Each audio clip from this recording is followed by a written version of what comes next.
व्याख्या मुद्रां करसरसिजै पुस्तकं शङ्खचक्रे बिभ्रद्भिन्नस्फटिकरुचिरे पुण्डरीके निषण्णः अम्लानश्रीरमृतविशदैरंशभिप्लावयन्माम् आविर्भूयाद्दनघमहिमा मानसे वागधीशः। कृष्णाय वासुदेवाय हरये परमात्मने प्रणतक्लेशनाशाय गोविन्दाय नमो नमः। संस्कृतशौर्यम् इति आमुखपटले सम्बद्धाः समेऽपि विद्वांसः समेऽपि जिज्ञासवः छात्राः सहृदयाः सज्जनाः एतस्य संस्कृतशौर्यम् इति आमुखपटलस्य संस्थापकः प्रबन्धकश्च डॉक्टर राजकुमारः समेषां स्वागतं वर्तते एतस्मिन् महाभाष्यव्याख्याने।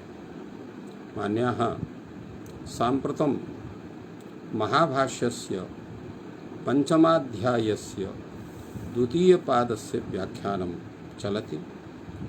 अद्य व्रातेन जीवति अयङ्गवीनं संज्ञायां पक्षात्तिः विनयभ्यां नानायौ न सह वेशालच्छङ्कटचौ एतेषां सूत्राणां व्याख्यानं भवति।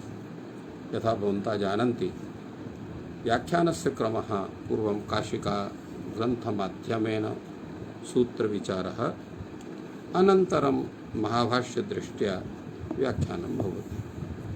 व्रातेन जीवति इति सूत्रविषये काशिकाकारः वदति, निर्देशादेव तृतीया समर्थविभक्तिः। यद्यपि अत्र तृतीयान्तेन पदेन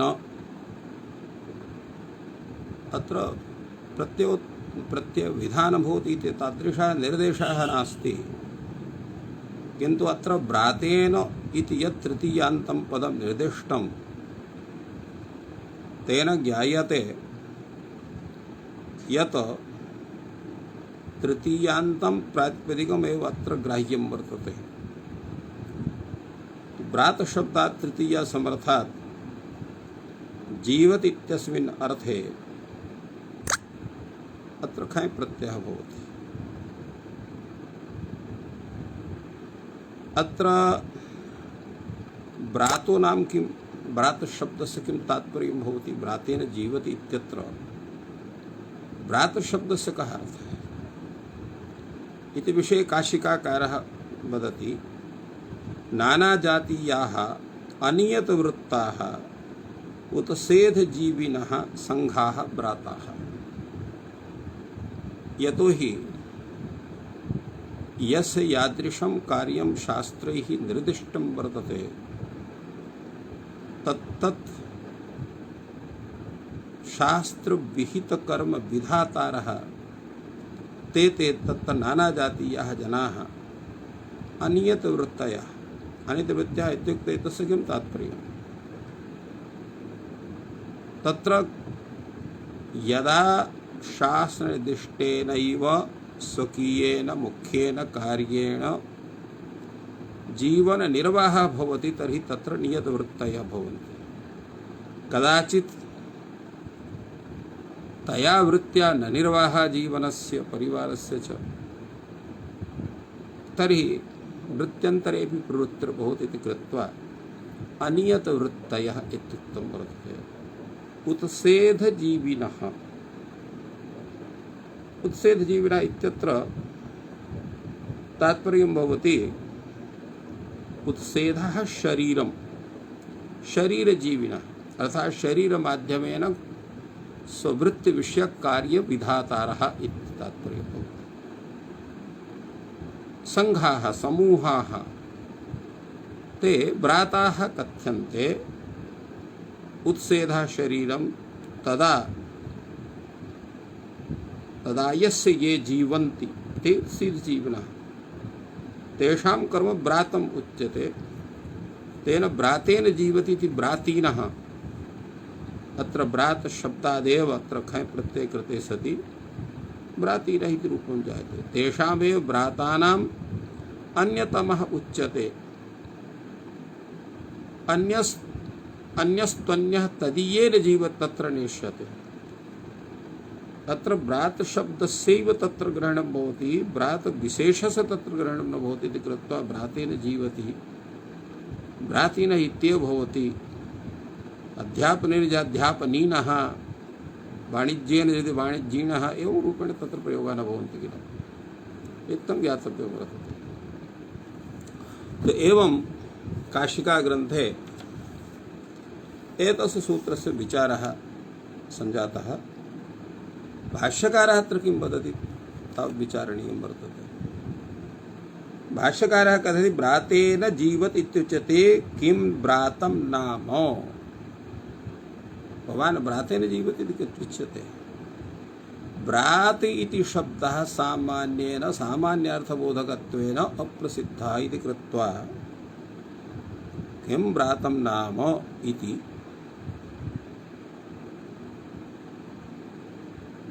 तत्र जिज्ञासा भवति। अतएव अत्र भाष्यकारः प्रतिपादयति, नानाजातीयाः निधवृत्त्या उत्सेदजीविनः संघाः ब्राताः तेषां कर्म ब्रातं ब्रातकर्मणा जीवतीति ब्रातीनाः। ये तस्य व्याख्यानं यद्यपि काशिकग्रन्थे एव जातं, यतो काशिकाकारः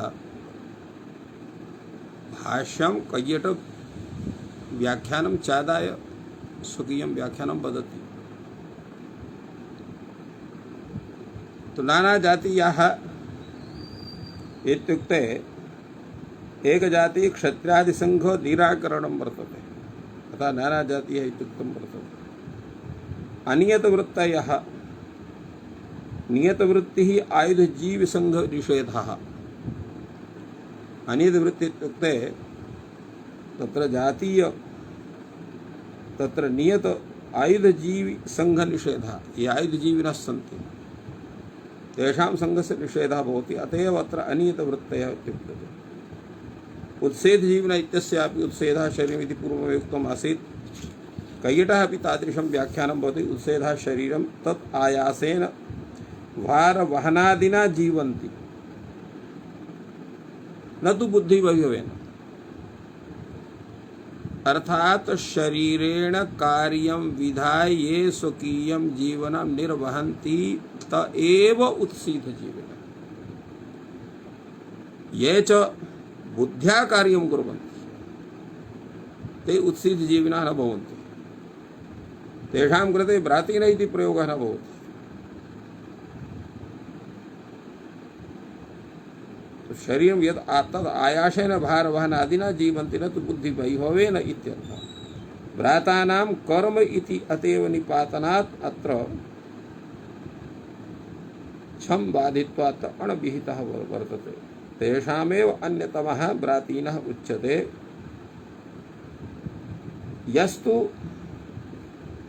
अन्यः तत्कर्मणा जीवति स इह नोच्यते, अर्थात् न गृह्यते इत्यर्थः। कथं न गृह्यते?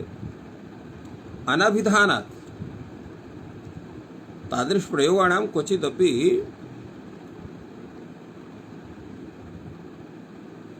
आप्तैः तादृशः प्रयोगः न कृतः।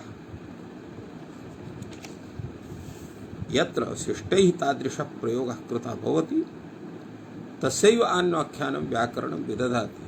प्रयुक्तानाम् आन्वाख्यानं न अप्रयुक्तानाम् इति सिद्धान्तः। तो एवं अत्र ब्रातेन जीवति इति ब्रात शब्देन स्वकीयेन शरीरेण कार्यं विधाय तत्प्राप्त द्रव्येण ये स्वकीयं जीवनं वहन्ति, परिवारस्य जीवनं वहन्ति, त एव तत्र उत्सेदजीविनः कथ्यन्ते। तेषामेव ब्रात शब्देन ग्रहणं।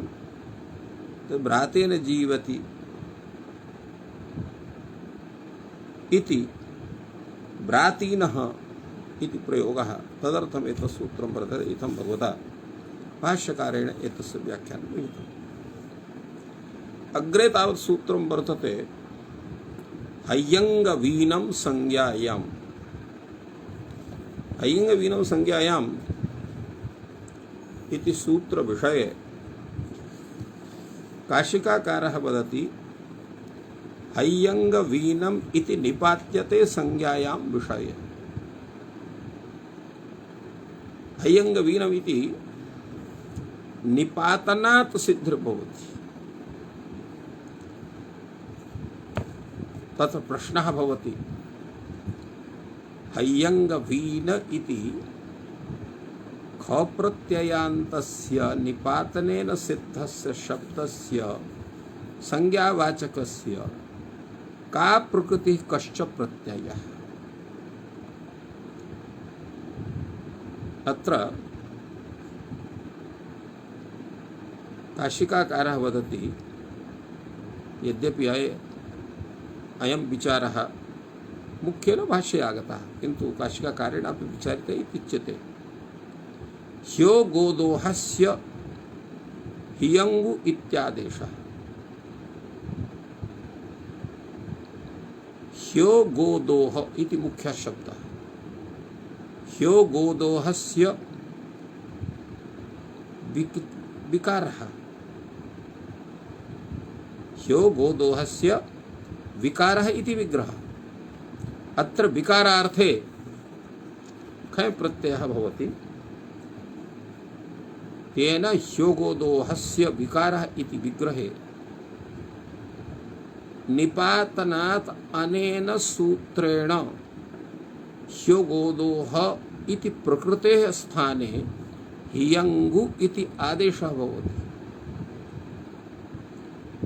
प्रत्ययश्च खै आदिवृद्धौ सत्याम्। अत्र हियङ्गु यतो ह्यगोदोह इति शब्दस्य स्थाने हियङ्गु इति आदेशः, तर्हि प्रकृतिः भवति हियङ्गु इति आदेशे सति तद्घटकः यः आदिः अच् हि घटकः इकारः तस्य वृद्धौ सत्यां हय्यङ्गु ख इति भवति। ख इत्यस्थाने इन इति आदेशः और गुणः इति गुणे कृते अवादेशे च कृते स्वादिकार्ये हय्यङ्गवीनो इति शब्दः सिद्ध्यते। हय्यङ्गवीनम् हय्यङ्गवीनं नाम सामान्येन तत्र हय्यङ्गवीनो इति शब्दस्य प्रयोगः तत्र नवनीतस्य कृते भवति, कदाचित् घृतस्य कृतेपि भवति। एवं घृतस्य संज्ञा इत्युक्तवान्। तेनेह न भवति ह्यो गोदोहस्य विकारः उदश्वित्, अर्थात् ह्यो गोदोहस्य विकारः यदा घृतं भवति नवनीतं भवति तदा हय्यङ्गवीनम् इति निपातनात् संज्ञा विषये प्रयोगः भवति। किन्तु ह्यो गोदोहस्य विकारः इत्युक्ते विकारत्वेन दधनः अपि ग्रहणं स्यात् एवं माठरस्यापि ग्रहणं स्यात्, तक्रस्य ग्रहणं स्यात्। क्षम्यतां, माठर नहीं, क्षत, अत्र तक्रमित्यस्य ग्रहणं स्यात्। अतएव अत्र तद्विषये हय्यङ्गवीन इति प्रयोगः न भवति। अतएव अत्र कथयन्ते तेन न भवति ह्यगोदोहस्य विकारः उदश्वित्, उदकेन शुद्ध्यते वर्धते उदश्वित् तक्रमित्यर्थः।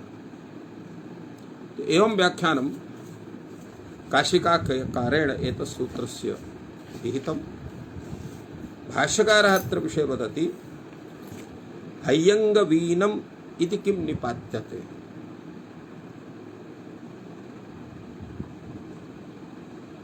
अत्र हय्यङ्गवीनम् इति किं निपात्यते इति सन्देहस्य विषयः कः। तत्र सन्देहस्य विषयः यथा पूर्वमस्माभिः उक्तं, यतो हि प्रत्ययविषयेषु सन्देहः नास्ति। कथमिति चेत् प्रकृते प्रत्ययस्य उल्लेखात्, यतो हि अत्र यथामुख सम्मुखस्य दर्शनः खः इति सूत्रे ख प्रत्ययः वर्तते। तस्य अनुवृत्तिरत्र भवति। अथ च एतस्मिन् विषये एतदपि वक्तव्यं वर्तते यत् इतः पूर्वम् एकं सूत्रं वर्तते गोष्ठात् खञ् भूतपूर्वे। तो गोष्ठात् खञ् भूतपूर्वे इत्यनेन एतस्मिन् सूत्रे खञ् प्रत्ययस्य अनुवृत्तिर्भवति, अतः प्रत्यय विषयकः सन्देहः नास्ति। तर्हि तत्र सन्देशः तत्र किं विषयकः इत्युक्ते प्रकृति विषयकः भवति। प्रकृति विषये अत्र प्रश्नः हय्यङ्गवीरमिति किं निपात्यते। अतएव अत्र कैयटः कथयति प्रकृति संदेहात् प्रश्नः। एतस्य समाधानं वदति कात्यायनः। ह्यो गोदोहस्य हियङ्वादेशः संज्ञायां तस्य विकारे। ह्यो गोदोहस्य हियङ्गु इति आदेशः भवति, अर्थात हियङ्गु इति आदेशः निपात्यते संज्ञायां विषये। कस्मिन् अर्थे? तस्य विकारः इत्येतस्मिन् अर्थे। ह्यो गोदोहस्य विकारः हय्यङ्गवीनं घृतम् इति भाष्यकारः अत्र व्याख्यानं विदधाति। भाष्यकारः अत्र हय्यङ्गवीन शब्देन घृतस्य ग्रहणं करोति, नवनीतस्य ग्रहणं न करोति। किन्तु क्वचित् नवनीतस्यापि नवनीत विषये अपि अत्र हय्यङ्गवीन इति शब्दस्य प्रयोगः दृश्यते। विशेषतः श्रीमद्भागवते हय्यङ्गवीनमादाय एवं रूपेण तत्तादृशः प्रयोगः कृतः वर्तते नवनीत विषये। तो ह्यो गोदोहस्य विकारः हय्यङ्गवीनं घृतं संज्ञायाम् इति किमर्थं? ह्यो गोदोहस्य विकारः उदस्वित् अत्र नाभूत्, अर्थात अत्र हय्यङ्गवीन इत्यस्य प्रयोगः उदस्वित् इत्यस्य बोधनाय न भवति। प्रश्नः भवति ह्यो गोदोह शब्दस्य कः अर्थः? अत्र ह्यो गोदोह इति शब्दे यतो हि अयं शब्दः समस्तः शब्दः वर्तते। अत्र पदद्वयं ह्यस् इति अव्ययपदं, दोह इति भिन्नं प्रातिपदिकं, गोदोह इति गवां दोहा इति गोदोहा, ह्यो गोदोहा इति ह्यः गोदोहा इति ह्यो गोदोहा। तो ह्यस् इति शब्दस्य गोदोह शब्देन समासः भवति। केन सूत्रेण समासः? अत्र सः सुपा इति योग विभागेन समासः। दुह्यते इति दोहा, दोहा अत्र दोह शब्दस्य अर्थः भवति पयः इति क्षीर इति उच्यते। यतो हि क्षीरः एव दुह्यते। तो दुह्यते इति दोहा क्षीरं। ह्यस् इति शब्देन काल प्रत्यासत्तिः प्रतिपाद्यते। तेन अविकृत रूप गंधमेव घृतं हय्यङ्गवीनम् इत्युच्यते। एवं रूपेण एतस्य व्याख्यानं कैयटः करोति। यथा अस्माभिः उक्तं हय्यङ्गवीर इति शब्दः नवनीतस्यापि वाचकः। एतद्विषये नागेशः लिखति नवनीतमिति हरदत्तः। अत्र हय्यङ्गवीन शब्दस्य पदमञ्जर्यां हरदत्तः नवनीति इति अर्थं कृतवान्। अत्र प्रतिपादयति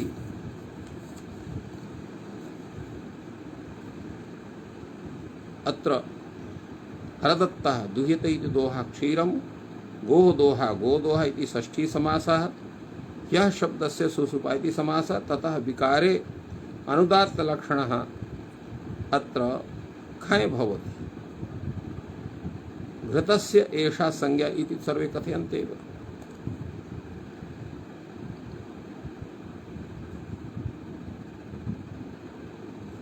अत्र ह्यः शब्देन काल प्रत्यासत्ति प्रतिपादनात् नवनीतं हयंगवीनम् उच्यते। घृत शब्दोपि तत्रैव प्रयुक्तः। एवं रूपेण अत्र प्रतिपादितवान् हरदत्तः। तो एवं एतत् सूत्रस्य व्याख्यानं सम्पद्यते। अग्रे सूत्रं तावत् वर्तते पक्षात्तिः। पक्षात्तिः इति सूत्रस्य विषये अत्र प्रतिपादयति काशिकाकारः। यतोहि पक्षात्तिः इति सूत्रात् पूर्वं तस्य पाकमूले पिल्वादि करणादिभ्यः कोणब्जाहचौ इति सूत्रं वर्तते।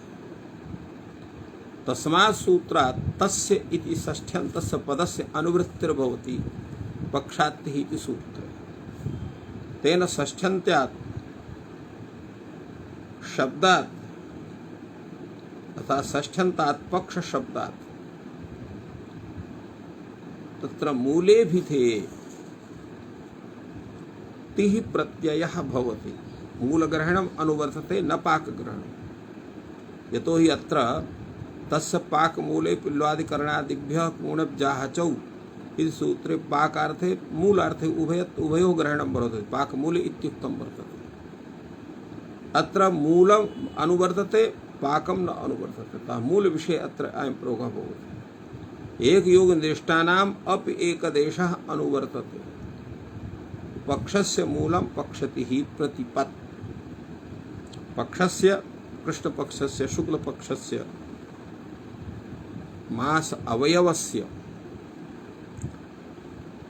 अत्र मूलं किं भवति? अर्थात् सः पक्षः कस्याः तिथेः आरभ्यते तर्हि प्रतिपत्तिथेः। अतः पक्षात्तिः इत्यस्य प्रतिपत्तिथिः इत्यर्थः भवति। एवं व्याख्यानमत्र विहितं काशिकाकारेण। भाष्यकार अत्र कथयति मूले इति वक्तव्यं पक्षस्य मूलं पक्षतिः अर्थात् पक्षात्तिः मूले इति सूत्रस्य रूपं भवेत्। कथम अत्र केवलं पक्षात्तिः इति सूत्रम् इति कस्यचित् भाष्यग्रन्थ विषये अत्र विचारं कुर्वन् अत्र उच्यते मूले इति वक्तव्यं पक्षस्य मूलं पक्षति तत्तर्हि वक्तव्यम् अर्थात् अत्र एतस्य कथनस्य आवश्यकता वर्तते न वा? उच्यते न चेदुच्यते अनिर्दिष्टाः प्रत्ययाः स्वार्थे भवन्ति अतः स्वार्थे प्रवृत्ति स्यात् अन्यत्र न स्यात्। स्वार्थे प्रत्ययः प्रसंगः स्यात्। अतः तर्हि वक्तव्यम् उच्यते न वक्तव्यम्। अत्र पक्षस्य मूलं पक्षति इत्यत्र मूलग्रहणस्य आवश्यकता नास्ति। कथमिति चेत् इति विषये अत्र उच्यते मूले इति वर्तते।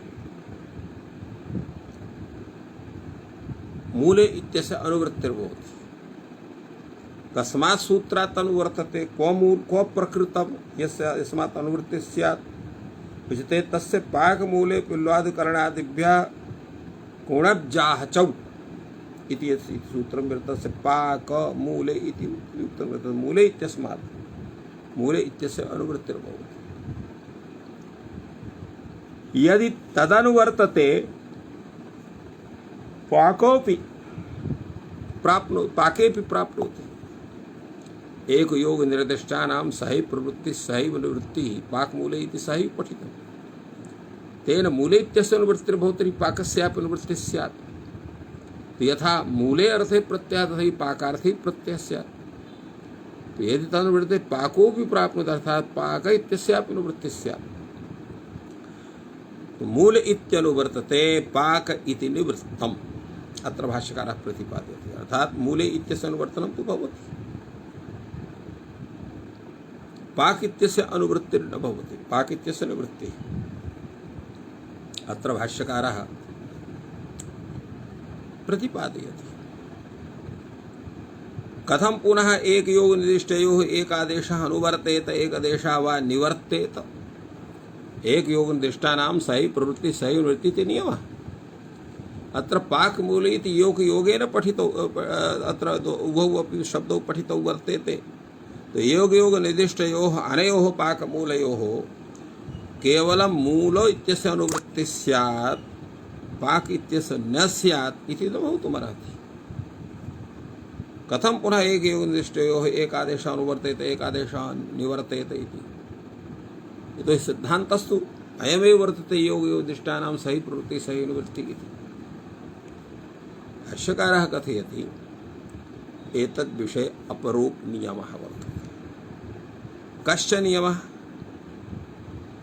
एक योग निर्दिष्टानामपि एकदेशानुवृत्तिर्भवति। यत्र योग निर्दिष्टाः शब्दाः सन्ति कदाचित्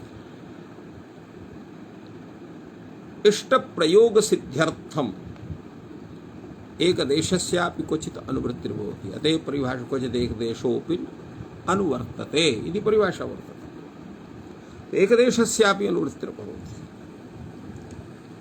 तो एवं एक निर्दिष्टानामपि एकदेशानुवृत्तिर्भवति। तद्यथा संख्याव्ययादेर्ङीप् दामहायनान्ताच्च अत्र संख्यादेः इत्यस्य अनुवृत्तिर्भवति। संख्याव्ययादेः इत्यस्मात् संख्यादेः इत्यस्य अनुवृत्तिर्भवति, अव्यादेः इत्यस्य अनुवृत्तिर्न भवति। तो एवं दृश्यते प्रयोग विषये एको दृष्टानामपि कस्यचित् एकस्य अनुवृत्तिर्भवति, कस्य एकस्य निवृत्तिर्भवति। तो एवं अत्र तादृशः विचारः कृतः वर्तते। अग्रे तावत् सूत्रं भवति विनयभ्यां नानायौ न सः।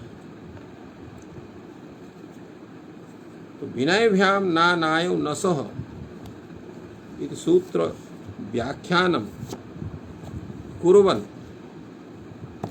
काशिकाकारः वदति विनय इत्येताभ्याम् अव्ययाभ्याम्। वि इति अव्ययपदं, नय इति अव्ययपदम्, एताभ्यां यथा संख्या ना इति नाय इति एतौ प्रत्ययौ भवतः। वि शब्दात् नय प्रत्यय ना प्रत्ययः, नय शब्दात् नाय प्रत्ययः। यदा वि शब्दात् नय प्रत्ययः ना प्रत्ययः भवति तर्हि विना इति रूपं सिद्ध्यति। यदा नय शब्दात् नाय इति प्रत्ययः भवति तदा नाना इति रूपं सिद्ध्यति। तो एवं विना नाना इत्यनयोः शब्दयोः साधुत्वं निष्पद्यते। अत्र सूत्रं यद् वर्तते तद् विनयभ्यां नानायौ न सह इत्युक्तं वर्तते। अत्र न सह इत्यस्य किं तात्पर्यं वर्तते? भाष्यकारः कथयति न सह इति यत् न इति पदं सह इति पदं तत् प्रकृति विशेषणं प्रकृतेः विशेषणं भवति। कथं प्रकृतेः विशेषणं भवति? अत्रोच्यते असहार्थे पृथक भावे वर्तमानाभ्याम विनयभ्याम स्वार्थे नानायु प्रत्यय होता। असहार्थे तो एवं अत्र असहार्थे पृथक भावे वर्तमानाभ्याम विनयभ्याम स्वार्थे नानायु प्रत्यय होता। तेन विना नाना इति प्रयोगद्वयम् अत्र साधितम्। अत्र तावत् भाष्यग्रन्थस्य विचारः कीदृशः वर्तते तावत् पश्यामः। अत्र भाष्यकारः कथयति इह नानेति सहार्थः गम्येत द्वौ हि प्रतिषेधौ प्रकृतम् अर्थे गमयतः न सह सहैव इति। नाना इति सहार्थः गम्येत। अत्र सहार्थस्य ज्ञानं भवति। कथं सहार्थस्य ज्ञानं भवति? द्वौ हि प्रतिषेधौ प्रकृतम् अर्थं गमयतः। अर्थात भावः प्रतियोगी रूपः भवति। यथा घटाभावः तो घट प्रतियोग का भावः, घटाभावस्य अभावः तर्हि घटाभाव प्रतियोगिका भावः, तो अभावस्य अभावः प्रतियोगी रूपः भवति अर्थात घट रूपः भवति। अतएव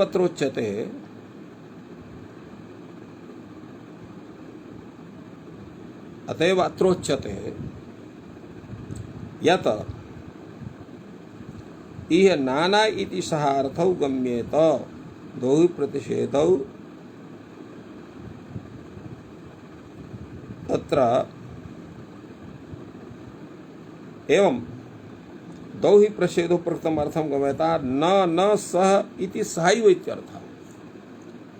उच्यते नैष दोषः न अयं प्रत्ययार्थः। अत्र प्रत्ययार्थः नास्ति। किं तर्हि प्रकृतिविशेषणमेतत् न सह इति प्रकृतिविशेषणं वर्तते। वि न इत्येताभ्याम् असहवाचिभ्यां नानायु भवतः।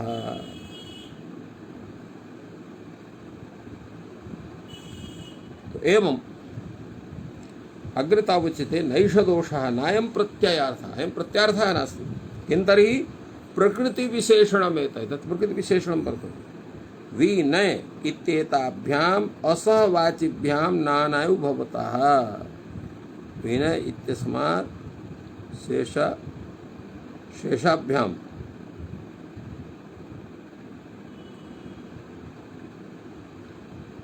तो एवं अग्रे तावत् उच्यते यत विनय इत्याभ्यां सहवाचिभ्यां न इति प्रत्ययः न इति प्रत्ययः यः भवति तर्हि कस्मिन् अर्थे भवति? अस्मिन् अर्थे भाष्यकारः कथयति स्वार्थे भवति। स्वार्थे प्रत्ययस्य विधानं जायते। तो एवं अत्र विचारः एतस्य जायते। किन्तु अत्र कैयटग्रन्थः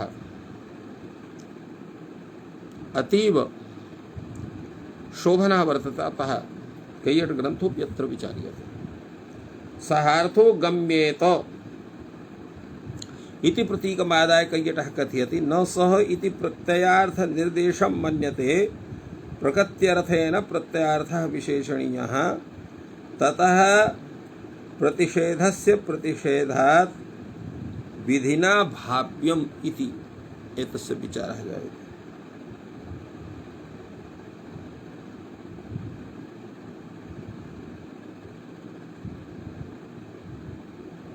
तो एवं अग्रे तावत् एतस्मिन् विषये कैयटः कथयति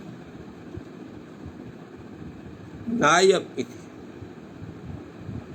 अर्थात नायं प्रत्ययार्थः। अयं प्रत्ययार्थः नास्ति।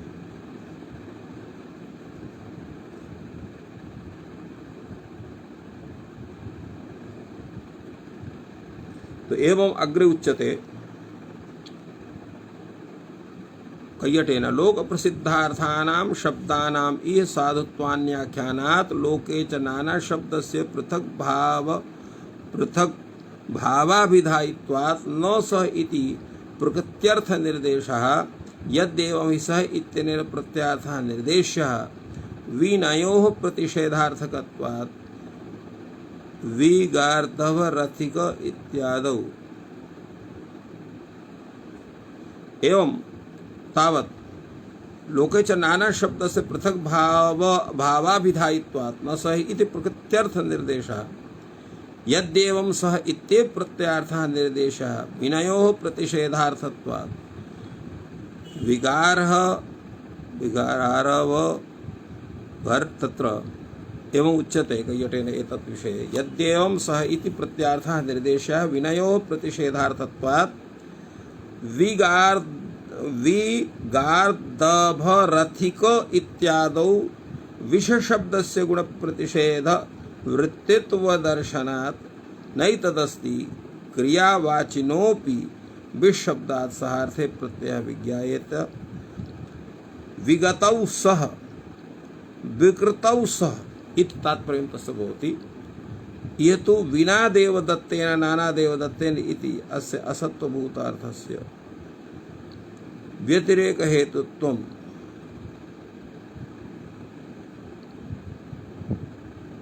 तो एवं एतद् विषये एवं भूतः विचारः अनेन कृतः कैयटेनापि अग्रे तावत् सूत्रं वर्तते वे शालत् छङ्कट चौ इति सूत्रम् एतत् सूत्रस्य विषये व्याख्यानं कुर्वन् अत्र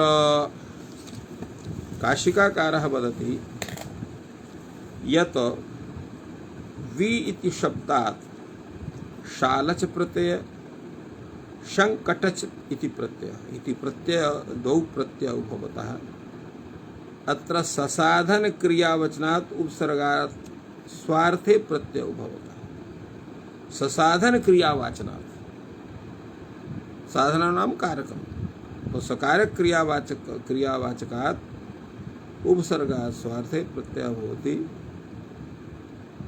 अत्र ससाधन क्रियावचनात् उपसर्गात् स्वार्थे प्रत्ययो भवता विगते शृंगे तो एवं अत्र विचारः क्रियते ससाधन क्रियावचनात् उपसर्गात् स्वार्थे प्रत्ययो भवति बि इति उपसर्गः विगते शृंगे विशाले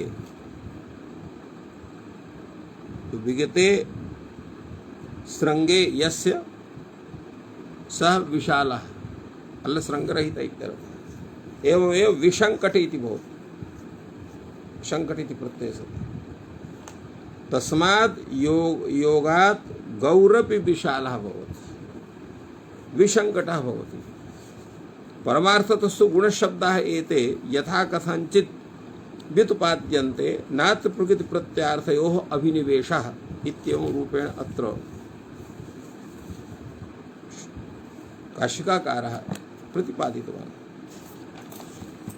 भाष्यकारः अत्र तथैव प्रतिपादयति कस्मिन् अर्थे शालजादयः भवन्ति अर्थात् शालच प्रत्ययः शङ्कटच प्रत्ययः कस्मिन् अर्थे भवतः उच्यते न सह इत्यनुवर्तते विनयभ्यां नानाय न सह इति सूत्र न सह इत्यस्य अनुवृत्तिर्भवति अर्थः भवति तेन भवेत् सिद्धं विशाले शृंगे विशङ्कटे शृंगे इत्यर्थः भवति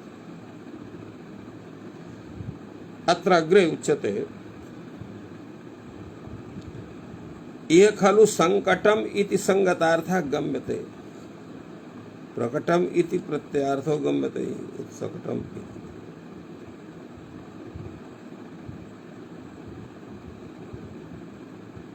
तो एवं अग्रे अत्र उच्यते इह खलु संकटम इति संगतार्थः गम्यते संकटः संगतार्थः प्रकटम इति प्रगतार्थः गम्यते उत्कटम इति उद्गतार्थः गम्यते यत्र संकटम प्रकटम उद्गतार्थः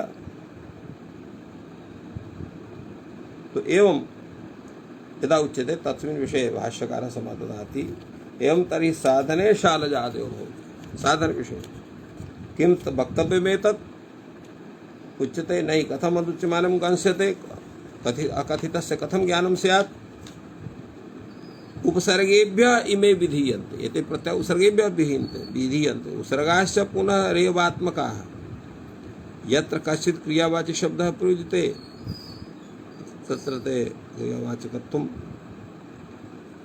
आत्मानं वदन्ति।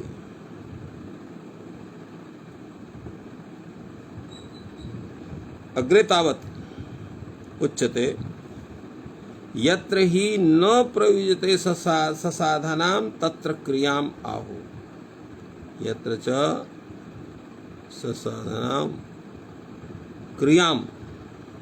ससाधनां क्रियां नोच्यते तत्र किमर्थम्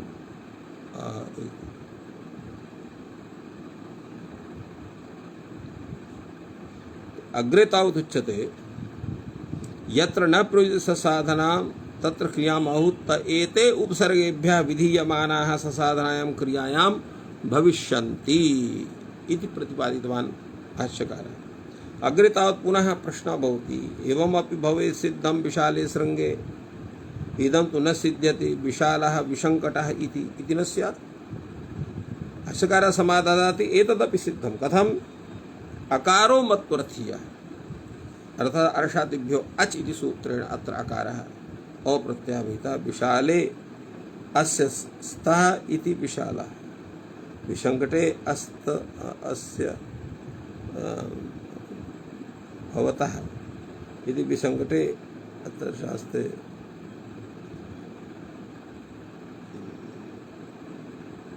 अग्रे तावत् तत्र विचारः भवति अकारो मत्वर्थीयः विशाले अस्य स्तः विशालः एवं रूपेण तत्र भवति। अग्रे तावत् अत्र विसङ्कटे अस्य स्तः इति विसङ्कटः इति एवं उदाहरणं भवति। तो एवं रीत्या अत्र एतस्य सूत्रस्य व्याख्यानं भगवता भाष्यकारेण तद्व्याख्यात्र कैयटेन कृतः। अद्य अत्रैव विरम्यते। सर्वेभ्यो नमः। जयतु संस्कृतं जयतु भारतम्।